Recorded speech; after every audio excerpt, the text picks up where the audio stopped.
Hello, happy Tuesday. It is Tuesday. It feels like a Friday. I'm not gonna lie. Partly because there's just a lot going on this week, and I'm one of those people that I like to fit a million and two things into a couple of days.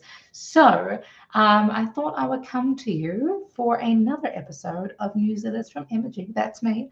Uh, to keep you informed, maybe inspired, hopefully. What's up, Jesse? How's it going, sir? Just kind of give you a quick update about what's going on in the world of music, mental health, and everything else that I'm doing in between. Okay, so let's get into it, shall we? If we are ready. Okay. I'm so stoked to have you here today. Whether you're tuning in live or watching the replay, I'd love to know where you're coming from, as in where in the world you are watching from. Please type in the chat. Let me know. And what's up, Von Globetrotter? Haven't seen you in a while, sir. Let me know where you're from.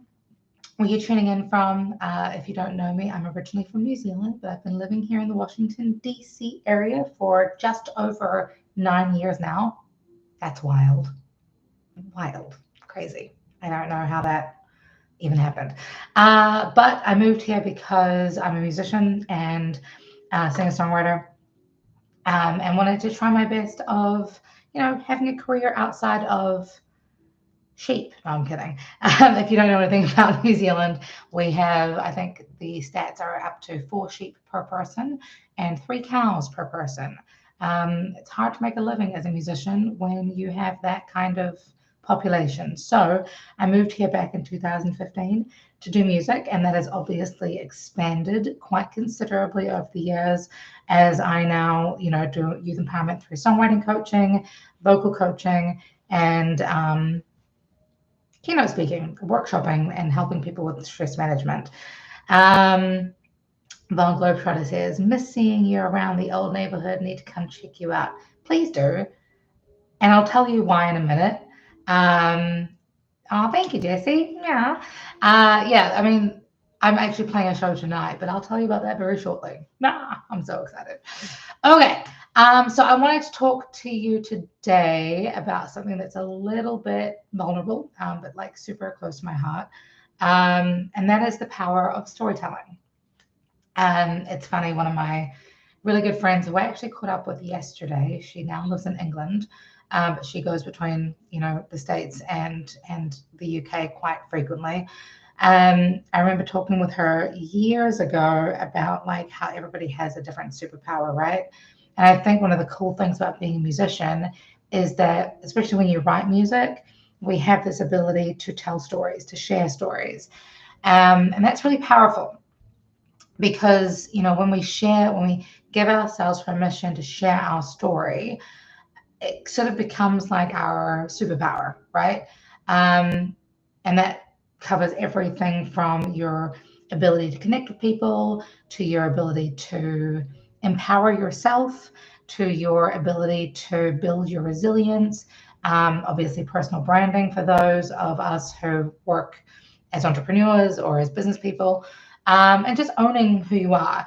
There's a saying in New Zealand, in Indigenous Maori culture, that you can't know where you're going unless you know where you come from. And I think that's really important for us as humans, specifically in places like in big cities, because it's really easy for us to lose our narrative around who we are, because we sort of adopt our titles, right? We adopt our status as being indications of who we are. And while that's partly true, it's also really wrong, because you're such a huge wealth of experience and history and culture and lineage and whakapapa, which is a New Zealand Maori term for your family history. If all of that makes up who you are, right? Okay, so I say that all to mean when it comes to especially things like YouTube and Instagram and Facebook and TikTok, gosh, TikTok, we become almost addicted to this highlight reel part of who we are. And then of course the labels that people sort of force us to adopt. Um, but again, there's more to you than than those labels, than those titles, than those, you know, judgments, I should say. So when I look back at like my life, right? I was 5 years old when I decided I wanted to be a musician for real. I actually ended up writing my very first song called School is Cool on my 5th birthday because I was so excited to be going to school. Education was exciting to me. It still is exciting, I'll be honest. But I was so excited to like go and meet new people and expand my horizons. You got to keep in mind, but when I was 5, I'd already had brain surgery, so I was always already a little bit, left of center, shall we say. But I was really excited about it. So I wrote the song "School is Cool" on my back then Microsoft 95. Don't judge. Then at 10, after continuing to find this passion, fuel this passion of songwriting, I actually ended up recording and releasing my own single nationally around New Zealand on a compilation album that was featured a number of other young singer-songwriters from around my state of Waikato. And the song was called Look Around. I will, if you join my email list, you'll actually get a link to have a listen to that song over on Spotify, and not Spotify, SoundCloud, and Bandcamp. There we go. Okay. Yes. So that was at 10 years old. Then, of course, teenage years hit, and everything kind of went upside down, inside out, as you do. But, I'm a firm believer that life doesn't happen to us, it happens for us.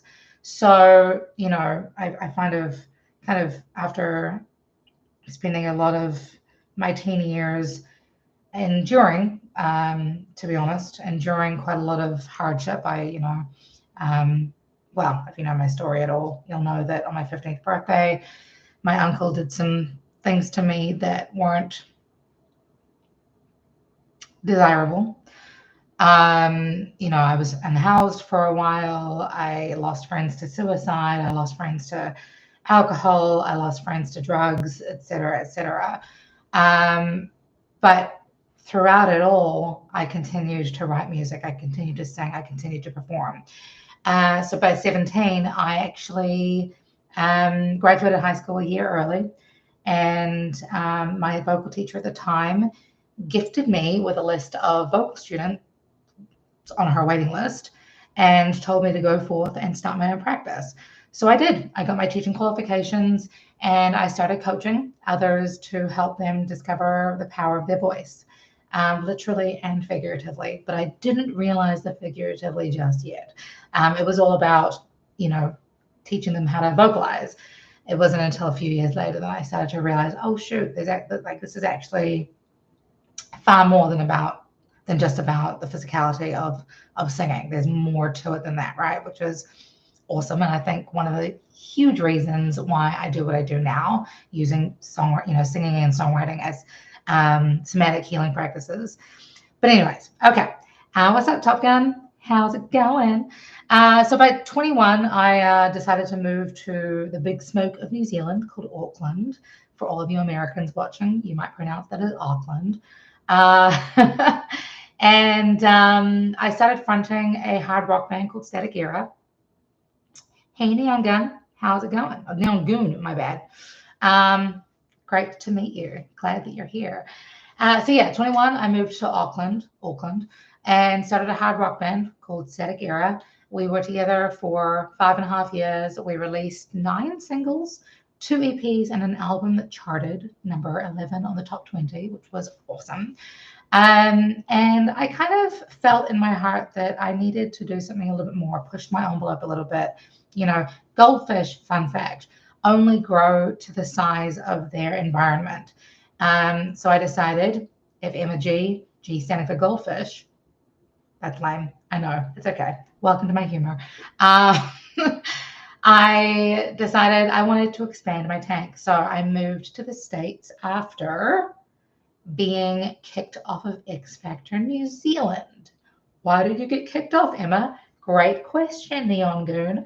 The reason being is because they literally, so reality TV is not really reality. Y'all know that, right? Like there is a script. There is a, hey, what's up, Jamie? So good to see you. Reality TV is not reality at all. It is very scripted. It is very unrealistic. And case in point, when I was on X Factor, they did the whole like behind the scenes, get the 411 on, what's going on in X Factor life. And they tried to tell me, they told me that I needed to play the role of an angry Black woman. What does that even mean? I refused. So here's the truth. I'm not just a singer. I'm not just a survivor of 10 brain surgeries. I'm not just a vocal coach or a songwriter or just a speaker. I am all of it. All of it. All of the experiences I've enjoyed, all of the weird things, the weird judgments, the weird labels, the weird titles, whatever that I have gone through, it's all contributed to who I am sitting here in front of you right now, right? And so are you. That's my main message for today. You are more than just one narrative. Our stories aren't linear. They're a whole, again, musician here. They're a whole album, right? We talk about like life being like a book. I kind of disagree with that. I think you're a collection of books. You're a collection of stories. You're a collection of songs, because each song has a different, like recognizes a different aspect of your personality, your experience, your history. We have our struggle songs, we have our success songs, we have our what the fuck songs, we have our moments of songs. And each one of those tracks makes us who we are. But here's the part that I really want to talk about. It's like each of these tracks, they're not examples of our weaknesses. They're examples of our strengths. They're examples of our superpowers. When we embrace every part of our journey, whether it's personal, professional, or something messy in between, we're showing up, we're giving ourselves permission to show up authentically. We're giving ourselves permission to, raise our vibe, if you will. And obviously that vibe attracts our tribe. And if you're watching this right now, here's an alert for you, is that you are now part of my tribe. Sorry, not sorry. But that authenticity is magnetic, whether you're on stage in a meeting or just introducing yourself for the first time. Your story matters, your narrative matters, your album matters, your song matters, your voice matters. So here's a challenge that I want to set for you today. The next time someone asks you, what do you do? I would like you to not just reply with your title or, the labels you've been given. I want you to share a part of your story. Tell them, let them understand more about what your album sounds like, what your soundtrack sounds like, because your experiences are what makes you relatable. They're what makes you inspiring. They're what makes you impactful. They're what makes you connect with others, right? And connection is what it's all about. Right. So if you want to dive deeper into discovering your voice, whether it's through singing, songwriting, stress management, whatever it is you're looking for, obviously with musical undertones. I've got 2 spots left in my coaching calendar for this year, and the year is running out, so get in quick. DM me or drop me a message. You can email me as well, info@emmagmusic.com, or head to my website, emmagmusic.com, to send me a message on my contact form. But yeah, let's turn your story into something, into the theme song for your superhero story, right? And embrace your superpowers, because your voice matters. Your voice matters. Your story matters. Your history matters. Your life matters. You matter. What's that joke from Einstein? It's like, was it? I don't know. I'll have to like type it in the comments at some point. Something. The punchline was like, you matter. You have mass. You have volume. You matter, right? Anyways, okay, enough of my bad jokes. Thank you for being here. Thank you for watching this MG Newsletters from Beyond. Don't forget to hit that like button, share this with someone if this hit home for you. And let me know what's one part of your story that has shaped who you are today. I would love to get to know you, my tribe. Let's elevate our vibe together. Until next time, be good, be kind, spread love like it's going out of fashion, and I'll talk to you soon. Peace, love, and mung beans.